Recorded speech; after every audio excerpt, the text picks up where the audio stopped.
ఈరోజు మనం గులాబ్ జామ్ ఎలా తయారు చేయాలో చూద్దాం.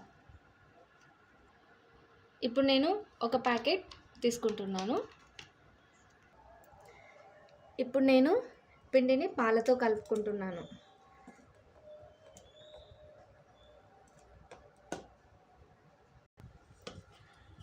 నేను ఒక ప్యాకెట్కి ఒక టీ గ్లాస్ అండ్ ఒక టీ గ్లాస్లో హాఫ్ గ్లాస్ 1.5 గ్లాస్ మిల్క్ తీసుకున్నానండి. మీరు కలుపుకుంటూ చూసుకుంటూ కలపండి, తెలుస్తుంది. మీకు ఇష్టమైతే వాటర్తో కూడా కలుపుకోవచ్చండి. మిల్క్తో చేస్తే ఏంటంటే కొంచెం సాఫ్ట్ ఉంటుందని చెప్పేసి మిల్క్ని యాడ్ చేశాను. మిల్క్ ప్లేస్లో మీరు వాటర్ కూడా యాడ్ చేసుకోవచ్చు. వాటర్తో అయినా కలపండి, లేదంటే మిల్క్తో అయినా కలపండి. అండ్ దీన్ని ఇలా కలిపిన తర్వాత కొంచెం లైట్గా ఆయిల్ తీసుకొని హ్యాండ్కి ఇలా రబ్ చేసుకొని మళ్ళీ ఒకసారి కొంచెం ఇలా మొత్తం బాగా కలిపి ఒక 5 మినిట్స్ దీన్ని పక్కన పెట్టుకుందాం. షుగర్ నేను ఒక ప్యాకెట్కి 3 గ్లాసెస్ ఆఫ్ షుగర్ తీసుకుంటున్నానండి. కొంచెం షుగర్ ఎక్కువ కావాలనుకుంటే ఇంకొక హాఫ్ గ్లాస్ యాడ్ చేస్తే సరిపోతుందండి, లేదంటే 3 గ్లాసెస్ సరిపోతుంది. దీనికి సరిపడినని వాటర్ మనం తీసుకుందాం. నేనైతే 3 గ్లాసెస్ షుగర్కి 3 గ్లాసెస్ వాటర్ తీసుకున్నానండి. ఇప్పుడు మనం ఇందులో యాలకులు యాడ్ చేసుకుందాం. కొంచెం లైట్గా ఇట్లా ట్విస్ట్ చేసి వేయండి. ఒకవేళ పౌడర్ని కనుక యాడ్ చేసేటట్లయితే కొంచెం ఉడికిన తర్వాత వేస్తే సరిపోతుంది. డైరెక్ట్గా యాలకులు వేయాలనుకుంటే ముందే వేస్తే సరిపోతుంది. ఒక 5 వేస్తున్నాను నేను, టేస్ట్ బాగుంటుంది. ఇప్పుడు ఇంకా స్టవ్ ఆన్ చేసి పొయ్యి మీద పాకం రెడీ చేద్దాం.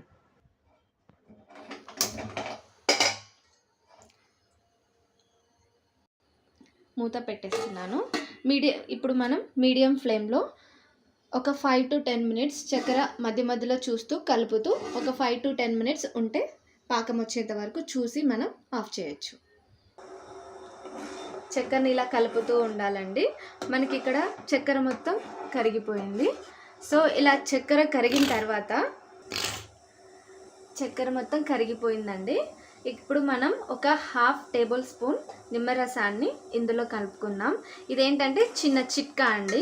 మనము ఎందుకంటే కరిగిన చక్కెర మళ్ళీ గడ్డ కట్టకుండా ఉండడానికి లైట్గా మనం లెమన్ పిండామనుకోండి, మళ్ళీ చక్కెర అనేది గడ్డ కట్టకుండా ఉంటుంది. ఇప్పుడు పాకం రెడీ అయిపోయిందండి. ఈలోపు మనం కలుపుకున్న పిండిని ఉండలు చేసుకొని రెడీ చేద్దాం.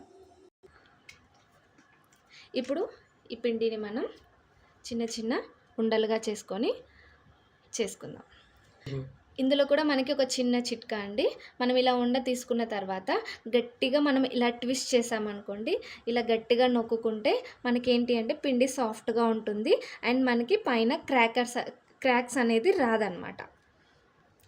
చూడండి, ఇలా మనకి సాఫ్ట్గా ఎక్కడికైనా క్రాక్స్ లేకుండా వస్తాయి. ఇలా మనము అన్నీ కూడా రౌండ్స్ చేసుకొని రెడీ చేద్దాం. ఇలా మనం ఉండలుగా రెడీ చేసుకొని పెట్టుకుందాం. ఇప్పుడు ప్యాన్ పెట్టుకొని అందులో ఆయిల్ పోసుకుందాం. ఆయిల్ వేడైందండి. బట్ మనం వేడైందో లేదో తెలుసుకోవడానికి లైట్గా కొంచెం పిండి వేసి చెక్ చేసుకుందాం. ఇప్పుడు ఇది మనకి ఇలా పైకి వచ్చేసింది అనుకోండి, మనకి ఆయిల్ వేడైనట్టు మనం అనుకోవచ్చు.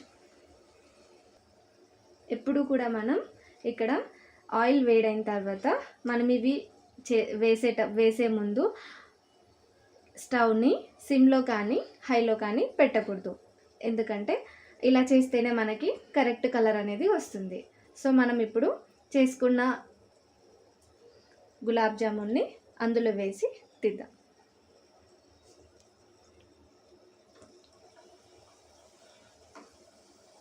ఇలా మనం ఒక్కొక్కటి యాడ్ చేసుకుంటూ వెళ్దాం.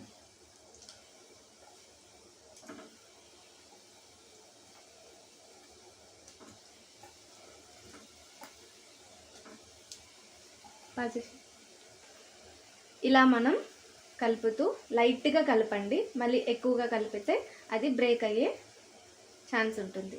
సో మనం ఇప్పుడు కరెక్ట్ కలర్ వచ్చే వరకు వీటిని ఇలా చేద్దాం. ఇలా మనకి గోల్డ్ కలర్ వచ్చేసిన తర్వాత స్టవ్ ఆఫ్ చేసేసి మనం వాటిని ప్లేట్లోకి తీసుకుందాం. పాకం కూడా మనం రెడీ చేసుకున్న పాకం కొంచెం చల్లబడిందండి.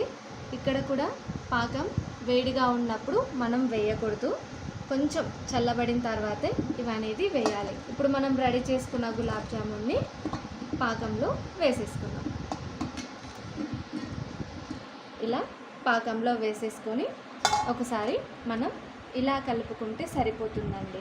అంతేకాని దీంట్లో గరిటె పెట్టి కలపద్దు. ఇలా మనం ఇందులో వేసి కలిపిన తర్వాత ఒక 20 మినిట్స్ ఇలాగే ఉంచి మనం తర్వాత తినేయచ్చు. 20 మినిట్స్ అయిపోయిందండి. ఇప్పుడు మనకి గులాబ్ జామున్ రెడీ అయిపోయింది. సర్వ్ చేసుకొని తినడమే ఆలస్యం. కమ్మనైన గులాబ్ జామున్ టేస్ట్ చేసి ఎలా ఉందో కమెంట్ బాక్స్లో పోస్ట్ చేయండి.